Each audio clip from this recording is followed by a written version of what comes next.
নমস্কার, আমি রিকপাল। আমি একটি কবিতা আবৃত্তি করব। কবিতার নাম দুষ্টু, রবীন্দ্রনাথ ঠাকুর। তোমার কাছে আমি দুষ্টু, ভালো যে আর সবাই, মিট্টিদের কালু নীলু, বাড়ি ঠান্ডা খবাই। জ্যোতিষ ভালো, সতীশ ভালো, নেড়া নবীন ভালো। তুমি বলো ওরাই কেমন ঘর করে দেয় আলো। মাখন বাবুর দুটি ছেলে, দুষ্টু তো নয় কেউ, গেটে তাদের কুকুর বাঁধা, করছে যে ঘেউ ঘেউ। পাস করি ঘোষ, লক্ষ্মী ছেলে, দত্তপাড়ার গবাই।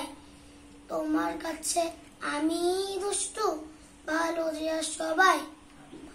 তোমার কথা আমি যেন শুনি না কখনোই, জামা কাপড় যেন আমার সাফ থাকে না কোনোই। খেলা করতে বেলা করি, বৃষ্টিতে যাই ভিজে, দুষ্টুপনা আরো আছে কত কি যে। বাবা আমার চেয়ে ভালো, সত্যি বলো তুমি। নমস্কার।